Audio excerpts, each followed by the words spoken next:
আসসালামু আলাইকুম আমার হরর বাংলা লাভারদের। সবাই কেমন আছেন? আমিও আলহামদুলিল্লাহ ভালো আছি। আজকে আবারও শুরু হচ্ছে আপনাদের জন্য এক ভয়ঙ্কর রাত। কারণ আজকের গল্পের নাম বাচ্চা খেকো পেতনি। এই গল্পটা তোমার ঘুম উড়িয়ে দিবে। সে শুধু রাতে আসে না, সে তোমার শ্বাসের মধ্যে লুকিয়ে থাকে। সাবস্ক্রাইব করো যদি সাহস থাকে। শুরু হচ্ছে আজকের গল্প। জলদি কানে হেডফোন লাগিয়ে দরজা জানালা বন্ধ করে শীতের কম্বল মুড়ি দিয়ে শুয়ে পড়ো আর চলে যাও আমার আজকের গল্পের অনুভবে। বাচ্চা খেকো পেতনি। বর্ষার শেষ দিন, আকাশ কালো মেঘে ঢাকা, যেন কেউ মাটি আর আকাশের মাঝে কালো কাপড় টেনে দিছে। বৃষ্টি নামে না, কিন্তু হাওয়ায় সেই গন্ধ, ভিজে মাটি, পচা পাতা আর কিছু একটা যেন পচা মাংসের। গ্রামের লোক বলে ওই গন্ধটা আসলে পেতনির ডাক। গ্রামের নাম ধোপাখালী, খুলনা জেলার প্রান্তে সুন্দরবনের কোন ঢাসা পথের পাশে। গ্রামটা ছোট, মাত্র 40-50 বাড়ি। বাড়িগুলো বেশিরভাগই কাঁচা মাটির, ছাদে খড়। একদিকে বড় একটা জঙ্গল, যেখানে প্রায় কেউ যায় না। গ্রামের বুড়োরা বলে ওই জঙ্গলে বাচ্চা খেকো পেতনি থাকে। সে নাকি নিজের বাচ্চাকে হারিয়ে পাগল হয়ে গেছিল, তারপর থেকে অন্যের বাচ্চা খেয়ে বেড়ায়। আরিফ ধোপাখালীর নতুন স্কুলের শিক্ষক, ঢাকা থেকে আসা, মাস্টার্স করছে ইতিহাসে। মাসিক বেতন মাত্র 12,000 টাকা, কিন্তু ভাড়া কম, খাওয়া সস্তা। স্কুলটা ছিল জড়াতুর, 2 ঘরের, দেওয়ালে ফাটল, জানালায় কাঁচ নাই, ছাদে লোহার চাদর খোলা।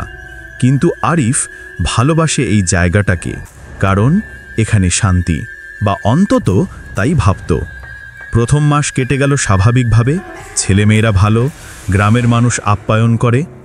তবে রাতে ঘুম আসতো না আরিফের। কেন জানি, যেন কেউ তার খাটের পাশে দাঁড়িয়ে আছে।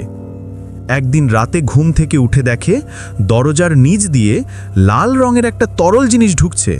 সে ছুটে গেল দরজায়, কিন্তু বাইরে কিছু নাই, শুধু কাদা আর ভেজা গাছের গন্ধ। পরদিন স্কুলে সে শুনল গতরাতে মোতালেব মিয়ার ছোট ছেলেটা নাকি হারিয়ে গেছে। 13 বছরের রফিক রাতে ঘুম থেকে উঠে পায়খানায় গেছিল, ফেরেনি। ও জঙ্গলে গেছে না, ওই পেতনি ওকে খেয়ে ফেলবে বলল মোতালেব, চোখে জল। আরিফ হাসল, এসব তো গুজব মিয়া সাহেব, বাচ্চা হারিয়ে গেলে পুলিশ ডাকুন। কিন্তু গ্রামের লোক বলল, পুলিশ আসলে কি হবে, ওরা তো আমাদের কথা শোনে না। পেতনি যখন ডাকে তখন শুধু মায়ের কান্নাই শোনা যায়। আরিফ রাতে তার রুমে বই পড়ে। বইয়ের নাম বাংলাদেশের লোককাহিনী ও ভূতপ্রেম। তার থিসিসের জন্য গবেষণা। সেখানে লেখা, বাচ্চা খেকো পেতনি এক ধরনের বিশেষ প্রেতাত্মা, যে সাধারণত গর্ভবতী নারীদের হত্যা করে জন্ম নেয়। মৃত্যুর পর সে নিজের শিশুকে খুঁজে বেড়ায়। যখন পায় না, তখন অন্যের সন্তানকে হরণ করে, আর হরণ করা শিশুকে খাওয়া বলে মনে করে। বাস্তবে শিশু মারা যায় ভয়ে, অথবা অজ্ঞান হয়ে পড়ে। আরিফের গা ছমছম করে উঠল, কারণ সে গত সপ্তাহে জঙ্গলের পাশ দিয়ে যাওয়ার সময় একটা দৃশ্য দেখেছিল। এক নারী, সাদা শাড়ি পরা, মাথায় ছোলা চুল, হাতে একটা ছোট কাপড়ে মোড়া জিনিস। সে মনে করেছিল গ্রামের কোনো মা। কিন্তু সেদিন সকালে সে জানতে পারল গত বছর ওই জঙ্গলে এক গর্ভবতী মেয়েকে হত্যা করা হয়েছিল। নাম ছিল মিঠু। তার বাবা মা ছিল অতি দরিদ্র। মেয়েটা বিয়ে না করে গর্ভবতী হয়ে যায়। গ্রামের কয়েকজন যুবক, যাদের মধ্যে মোতালেবের বড় ছেলেও ছিল, তাকে জঙ্গলে ডেকে নিয়ে যায়। তারপর মারধর করে আর গর্ভের শিশুটাকে কেটে ফেলে। মিঠু মারা যায়, শিশুটার লাশ কেউ পায়নি। ঘটনার পর থেকে প্রতি বছর একটা করে বাচ্চা হারিয়ে যায়। ও তো আমাদের পাপের দণ্ড, কাঁদতে কাঁদতে বলেছিল মিঠুর মা। সে রাতে আরিফ আবার অদ্ভুত শব্দ শুনল, যেন কেউ তার জানালায় টু টু টু করছে। সে ঘুম ভেঙে উঠল। চারপাশে কুয়াশা, তার খাটের পাশে একটা ছোট্ট পায়ের ছাপ, কাদায় মাখা, কিন্তু মানুষের নয়, বরং যেন খরগোশের মতো, কিন্তু আঙুল বেশি। সে দৌড়ে বাইরে গেল, বাতাসে সেই পচা গন্ধ, আর দূরে জঙ্গলের কিনারে একটা সাদা ছায়া দাঁড়িয়ে। কে ওখানে? ডাকল সে। কোনো জবাব নাই। শুধু একটা মেয়ের কান্না ভেসে আসলো, যেন দুঃখে আর ক্ষুধায় মিশ্রিত। পরদিন সকালে আরিফ মোতালেবের বাড়ি গেল। রফিকের মা পাগলের মতো কাঁদছে। ও জঙ্গলে গেছে না, ওই পেতনি ওকে খেয়ে ফেলবে। আরিফ বলল, আমি জঙ্গলে যাব, হয়তো রফিক সেখানে লুকিয়ে আছে। কিন্তু গ্রামের লোক বলল, মাস্টার সাহেব, ওখানে যাওয়া মানে মৃত্যুর মুখে যাওয়া। কিন্তু আরিফ শুনল না। সে হাতে একটা টর্চ আর ছুরি নিয়ে জঙ্গলে ঢুকল। জঙ্গলটা ছিল ঘন, গাছের ডালপালা এত ঘন যে দুপুরেও অন্ধকার। মাটি ভিজে, পায়ে কাদা। পথে সে দেখল ছোট ছোট হাড়, হয়তো কোনো প্রাণীর, কিন্তু তার মাঝে একটা মানুষের আঙুলের হাড়। তার হৃদস্পন্দন বেড়ে গেল। হঠাৎ সে শুনল, মা, মা। সে চারপাশে তাকালো, কোথাও কেউ নাই। রফিক, ডাকল সে।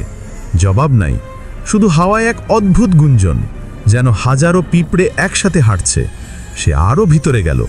এক জায়গায় দেখল গাছের নিচে একটা পুরনো কুয়ো। কুয়োটা ঢাকা, কিন্তু ঢাকনার ফাঁক দিয়ে লাল রঙের আলো বের হচ্ছে। আরিফ ঢাকনা সরালো। ভিতরে ছিল একটা ছোট শিশুর লাশ। চোখ দুটো তুলে নেওয়া, মুখে জমাট রক্ত, শরীরে নীল দাগ। ঈশ্বর! আরিফ পিছনে হটে গেল। হঠাৎ তার পিছন থেকে এক কণ্ঠ বলল, ওটা আমার ছেলে, আমার ছেলেকে তুমি দেখছো? আরিফ ঘুরে দাঁড়ালো। সামনে দাঁড়িয়েছিল মিঠু, কিন্তু তার চোখ দুটো নাই, শুধু কালো গর্ত। মাথার চুল মাটি আর রক্তে ভিজে, আর পেটের চামড়া ছিঁড়ে গেছে। ভিতরে শূন্য, আর হাতে সেই ছোট কাপড়ে মোড়া জিনিস যা কাঁপছে। আমার ছেলে ফেরত দাও! চিৎকার করে সে আরিফের দিকে ঝাঁপ দিল। আরিফ দৌড় দিল। পেছনে হাসির শব্দ, যেন হাজারো শিশু একসাথে হাসছে। আরিফ জঙ্গল থেকে পালিয়ে এলো। সে গ্রামের মানুষকে সব বলল। কেউ বিশ্বাস করল না। বলল, মাস্টার সাহেব, আপনি স্বপ্ন দেখেন। কিন্তু রাতে আবার একটা বাচ্চা হারিয়ে গেল। এবার মোতালেবের নাতনি, 6 বছরের নুসরত। গ্রামে ভয়ের আতঙ্ক। কেউ রাতে বাইরে যায় না। দরজা বন্ধ, জানালা বন্ধ। আরিফ বুঝল এভাবে চলবে না।